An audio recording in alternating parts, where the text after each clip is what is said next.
Thanks everyone for attending, and thanks Evie for organising this. A lot of you will know Corazon, a Perth-based exploration company with projects in Canada and Australia, very much focused on the critical metals, nickel sulphide, copper, cobalt, plus also hard rock lithium.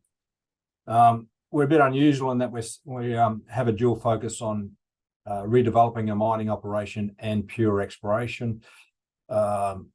If you look at our main project, it is a Lynn Lake nickel sulphide project in Canada. It's a development opportunity. It's by no means a remote project. It's got an incredible infrastructure. It mined for 24 years before mine closure in 1976. And what we're doing at Lynn Lake is really completely changing how things were done in the past. We believe Lynn Lake is a large tonnage, low cost, really a green nickel, low carbon type operation. And so if you imagine back in 1976, not a lot of computers, not a lot of digital information at all. We've had to go and acquire all this, rebuild databases to really say, okay, we're not doing things how they were done in the past. We need to change this, and this is how these deposits should be mined. We've had to take a step backwards, and with the new knowledge we've acquired in the recent months, go back and redo our resources. That work is almost finished. It'll be finished possibly next week, and that will see a kick-off in the advanced mining studies. Metallurgical test work has been undertaken for some years now. Lynn Lake has an incredible style of mineralization. It's very, it works very well with conventional flotation. Sherritt Gordon, that owned this mine back in the 50s, 60s, and 70s, said they could capture 90% of all the metals. So that's nickel, copper, cobalt. That's proven to be true, and we think it's in a very efficient metallurgical type scenario. What we have been focusing a lot on is incorporating what we call ore upgrade in the processing flow chart. A lot of processing metal companies do have some kind of ore upgrade techniques they use.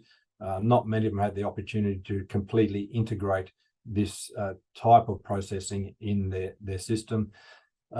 It's the benefit at Lynn Lake for ore upgrade is that these high-grade pods of sulphide mineralization are surrounded by a large mass of lower-grade mineralization. If we can take advantage of that in the mining and the processing, it's an incredible value add for this project. So it's worth looking at, and it's proven so far to be very beneficial, as we announced recently. The mining studies, as I said, they're on kind of been stalled a bit, waiting on the resources, but we've continued where we could. We've done the geotechnical collation of historical data. Lynn Lake has exceptional ground conditions. It can have big open voids there. There's still some of the mining stopes are still open, never been filled, and it really lends itself to bulk mining scenario. We've also done a refurbishment study on the main production shaft there, the Farley shaft, and we believe that with some changes, it can be changed from 1 million tonne per annum to about up to 2.4 million tonne per annum shaft. So that's the kind of things we're looking at, and so we hope these detailed mining studies will be commenced in the coming weeks, and we still have the aim of completing this work before the end of the year. Also, I guess the long lead items, if you look at those, it's a lot to do with ESG and the environment. Someone asked me what ESG was the other day, and I said basically it's things we've always done. It's in our DNA, but now we need to report them and promote them. We've entered into a new exploration agreement with our First Nations group in Lynn Lake. They're very proactive. They want to see Lynn Lake mining as soon as possible for their benefit. We've also kicked off our environmental assessment work. This is one of the long lead items. We think if we, on our current work programs we've got for the environmental assessment work, if we kick off the work now, that we'll be able to submit our environmental assessment reports, which are critical for progression through to mining.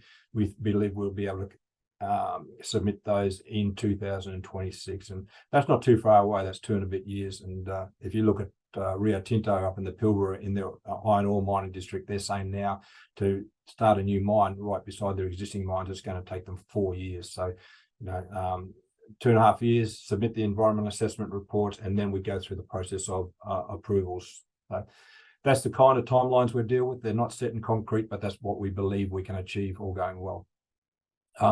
there's no doubt we are valued not as a production company, not as a mine developer, but as a true exploration company. And some of the questions we've got, and I'll try to incorporate the answers to the questions we have already in the talk. Some of the questions we have is, where is the value going to come from at Lynn Lake and for Corazon? And while we believe the Lynn Lake mining scenario is incredible value, it's really the exploration success where we're judged at the moment, and that's basically drilling. Our main exploration project is at Lynn Lake, the Fraser Lake complex. We acquired Miriam in Western Australia recently to fill that seasonal gap in exploration. Unfortunately, the only reason we're not drilling at Miriam is because of the Department of Biodiversity, Conservation and Attractions, and I've pretty much given up being nice about that department.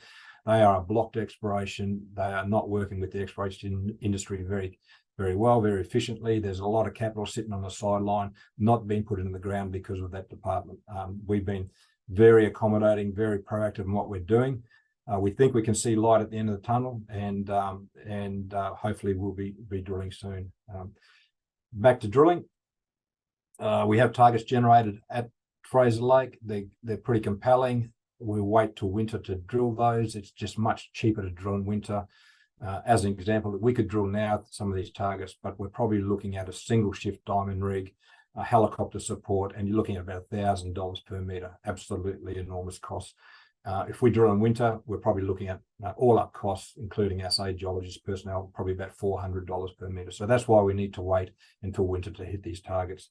In Western Australia, we've been ready to drill since March on these targets, not only the lithium, but also the nickel sulphide. Just last week, the Department of Biodiversity, Conservation and Attractions approved our conservation management plan, and that's all we've been trying to do, just get a document together with them. Approved our conservation management plan, submitted it forward to the Department of Mines.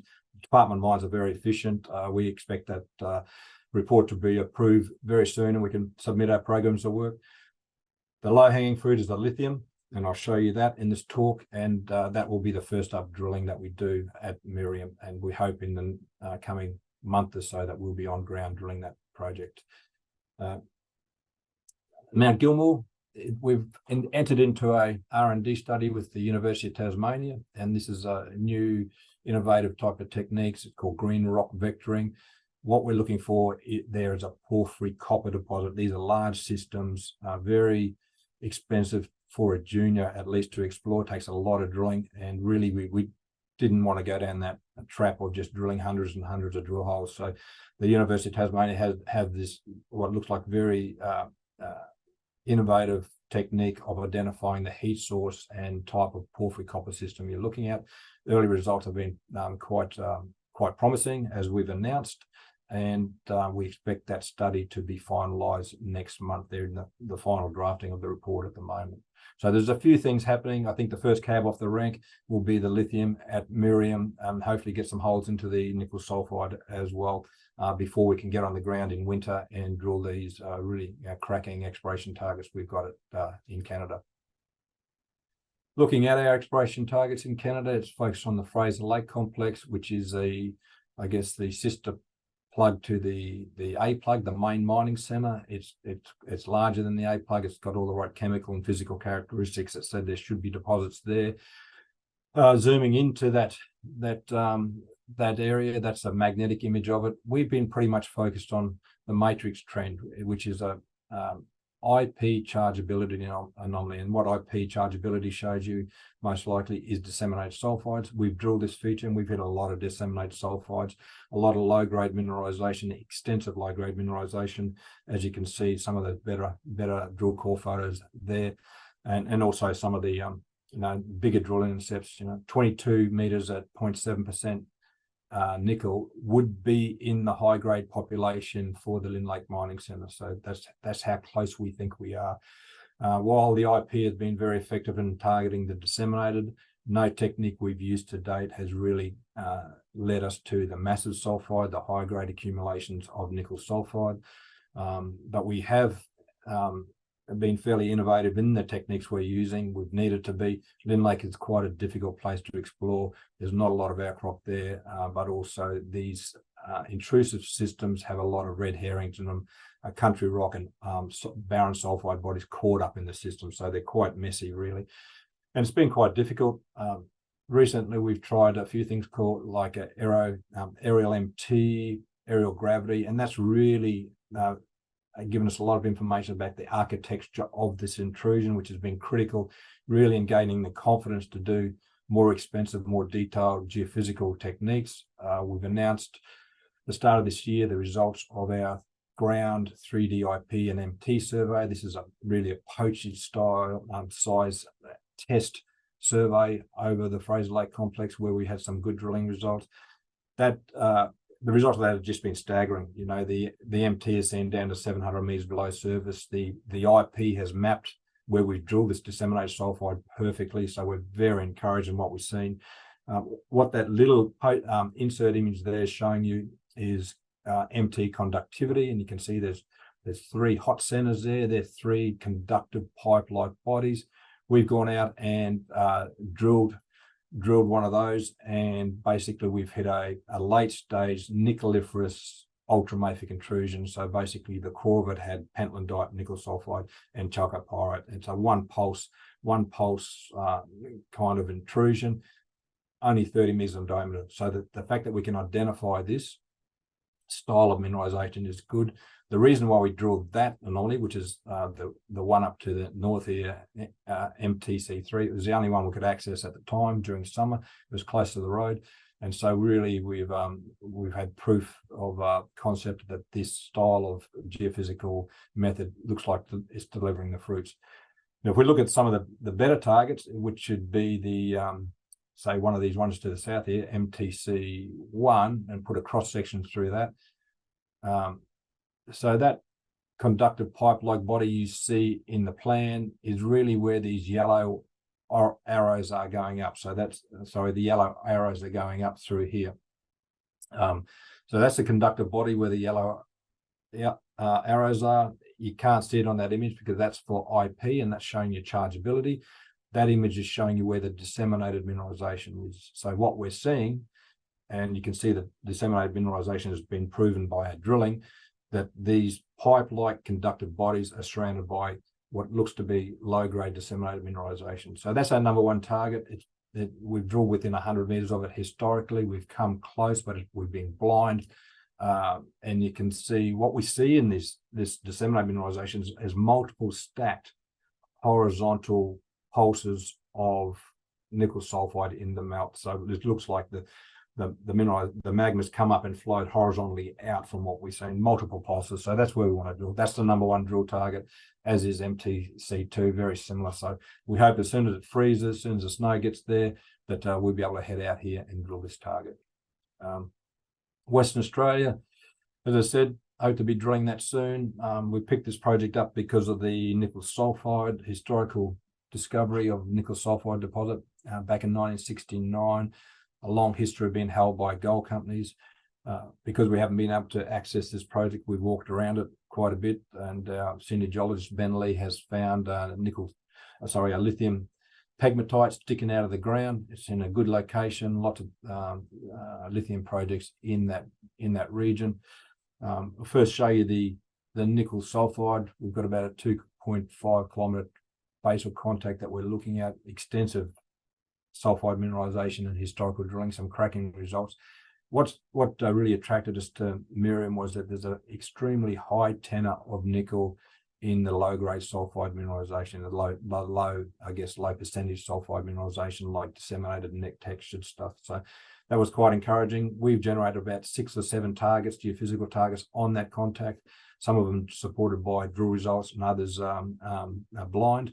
So that is a priority target for us. But more recently, we've discovered, as I said, this lithium pegmatite, and as you can see, a photo of Ben sticking beside the outcrop. Now, this is not really an outcrop. It's been exposed in the gold exploration Costine trench, and that's our issue with this project. It's been 95% affected by historical mining and exploration. It's not a nature reserve. It's in the Kangaroo Timber Reserve, a reserve that was set aside for the common purpose of the people of Kilgardy and mining. And that's what we're dealing with. The Department of Biodiversity Conservation Attraction are treating this as a nature reserve. It's not. And there are a number of exploration companies, as I say, that are exploring in this area with the same issues. So, but anyway, we're close. Quite a good lithium geochemical and response there, about 1.6 kilometers. This is the only area that we've tested with soils. We haven't tested the rest of the project. We've got about a 300+ meter wide anomaly there, lots of float over it. So that's the as I said, the low hanging fruit. This is our first drill target for the Miram project, and we hope to be drilling there in November. Right, a little bit on New South Wales. This is really it's a new area of New South Wales. It's a early stage exploration play for porphyry copper system. We generated a huge geochemical anomaly. You can see that image there. That's copper image of copper in soil sitting over interpreted geology. The main core of that geochemical feature is about 12 kilometers in length, and no drilling in it. We've drilled a little bit around 2 or 3 holes around the margins of it. So a big target, and really a difficult target to really define where we should be drilling in it. We're hoping the University of Tasmania's green rock vectoring techniques can identify the heat sources for the porphyry copper system, which will provide drill targets going forward. So we really have balked at putting drill holes into this thing because it is so large. You know, there's 3+ kilometre centres within that 12K zone. So it's an exceptional geochemical feature. It's got high-grade copper, cobalt, gold, and silver sitting all over it in rock chip samples, and it's a big system. It's difficult to attack just with 1 or 2 drill holes. Drilling wise, we'll see what comes out of the report from the university, but really our work programs will stem from that work. So money wise, a lot of the questions we've got are asking about cash and when we're raising. Our last raising was more than 18 months ago. It had a use of funds term of about 18 months. And really, if we look at those use of funds activities, now we're left with drilling at Miriam. It still has to be done. And some work that have been delayed at Mount Gilmore, but pretty much we're up to speed with everything. We'd have liked to snuck another drill program into Lynn Lake the last winter, testing some of these anomalies, but we didn't quite get there weather-wise. But apart from that, we're on track in finishing the mining studies this year and hopefully drilling Miriam. So that use of funds term is coming to an end. The catalyst for value adding, I think, is the drilling, definitely Miriam with the sulphide, nickel sulphide, but particularly the lithium in the coming months, we hope. And so keep an eye on that. So in short, we've been very much focused on Lynn Lake for a while now. We've grown the project from a little exploration play right up to owning the whole mining centre. The work we've done in the mining centre is adding value, and we hope the end point of that will be a scoping study that tells us, yes, we need to go forward with this project as a priority.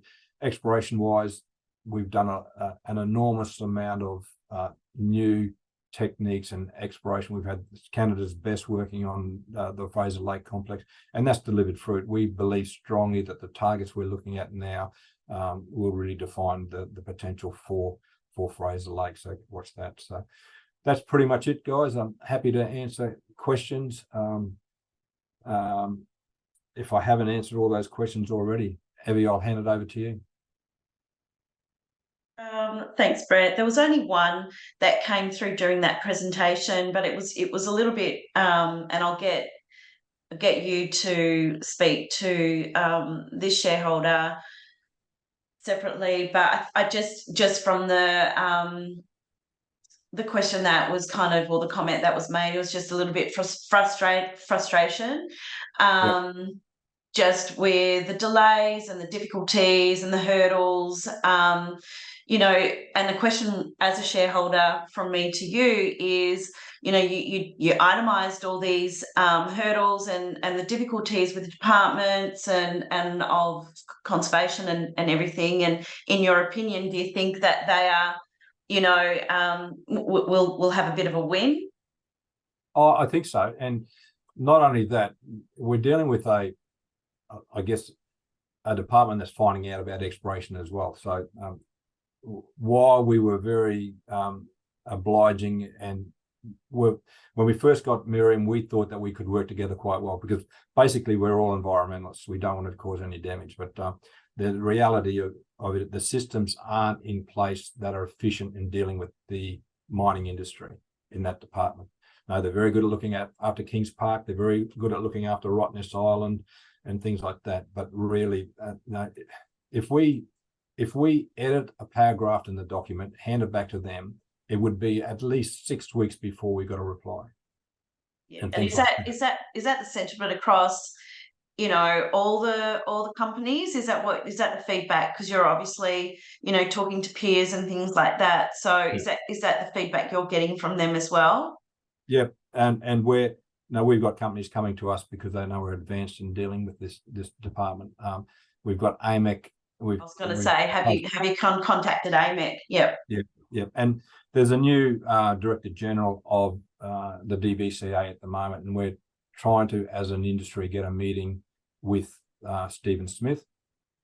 If we can get a meeting with him, we think that's the first step, instead of going to the Minister directly. And I mean, that is if the frustration reaches a point where you just bypass the department, go straight to the Minister, and other companies have done that.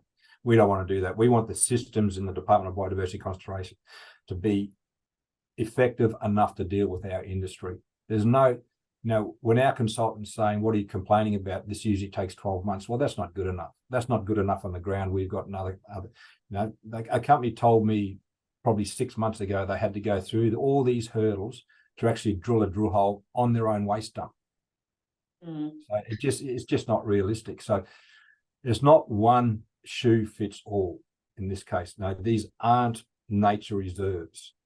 We've got no ecological reason to go through the hoops we've got. We've done a malleefowl survey because there's some malleefowls within 80 kilometres of us. No malleefowls on our project. We've had to do a survey for a butterfly that could exist in our area.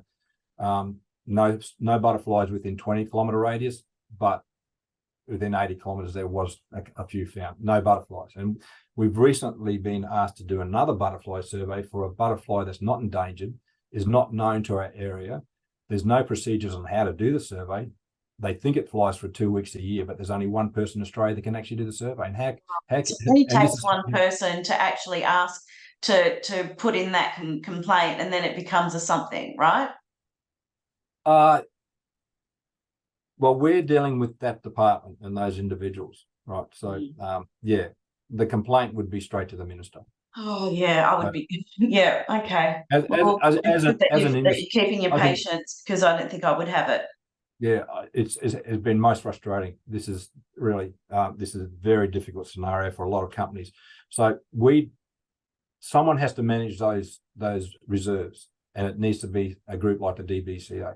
But why should we almost be fact finding about what's required on these areas by submitting continuous edits for our conservation management plan, when all we want is a conservation management plan that's proper and works?